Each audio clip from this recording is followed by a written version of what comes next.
to be there. And that terrorist is Imad Mugdia, an Islamic jihadist that has conducted terror operations all over the world. Between Billy Waugh capturing Carlos the Jackal and the 9/11 attacks, he was the most wanted terrorist on the planet. So Billy goes into Saudi Arabia with nothing more than a camera. Straight from the airport, he goes and finds somebody that's willing to give him driving lessons because he doesn't really know how to drive on the streets in Saudi Arabia. After Billy's confident that he can drive on his own, he then tells the driving instructor, like, hey, I think I'm good right now, just let me drive the car around for the rest of the day, you can fuck off. From there, Billy drives to the place that Mugdia is supposed to be, and right across the street there's his restaurant, so Billy goes, he's drinking coffee, he's hanging out, and then he notices that there is a dumpster, and that dumpster has a pretty good shot right at the front door that he believes Imad Mugdia is at. So Billy finishes up his lunch, closes out his tab, and then heads over to that dumpster. When nobody's looking, he hops inside the dumpster, whips out his camera, and is just sitting there at the door waiting. After a while, sure enough, hey Siri, text wife.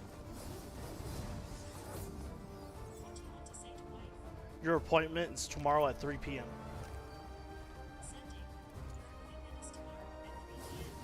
a dry cleaner shows up delivering the dry cleaning, and guess who answers the door? Imad Mugdia. Billy snaps a bunch of pictures, waits inside the dumpster, dry cleaner drives off, Imad shuts the door, Billy waits till nobody's around, hops out of the dumpster, gets in his training car, drives back to the airport, and heads back to America. The pictures then get verified it was in fact Mugdia, and that mission gets handed off to the Special Forces. Billy did his part.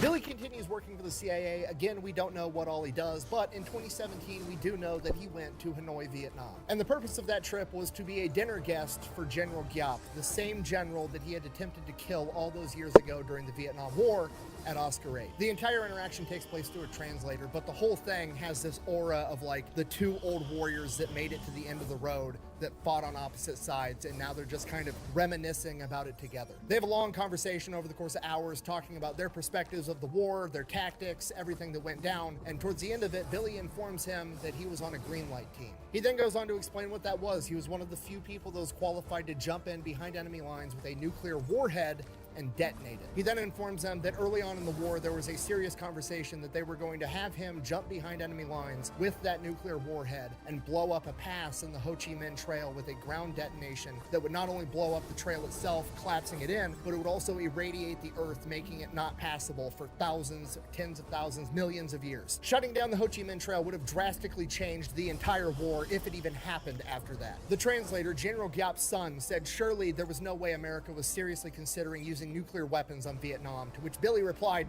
yeah, we were. I was on the team. The only reason America didn't go through with it is because it's basically opening Pandora's box. There's been that line in the sand of nobody uses nuclear weapons ever since they were first used in Japan, and America was worried of who would use nuclear weapons next and why they would be using them. Billy then informs General Giap's son that he actually wishes that America would have went through with it, and General Giap's son is obviously deeply offended, saying, this is my homeland. I'm paraphrasing here, but Billy rebuttals, yeah, it is, but if I could have stopped this war before it started, we could have saved 58,000 of my people and 500,000 of yours. At which point General Giap himself chimes in and says, yeah, but then we may not have won the war.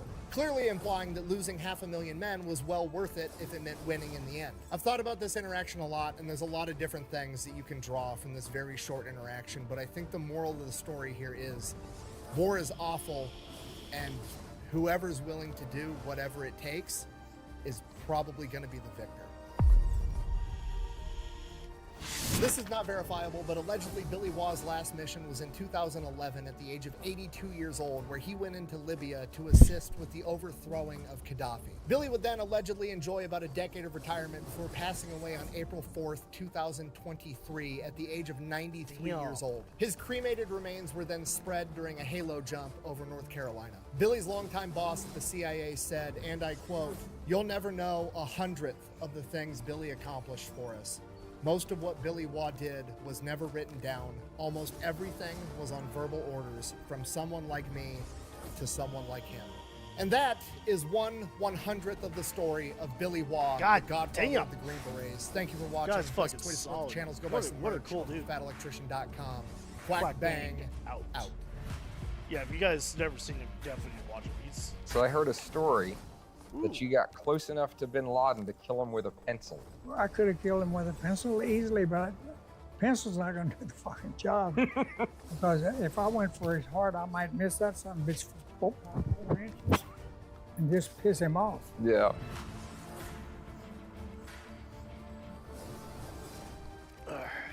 All right, let's play some more video games, shall we?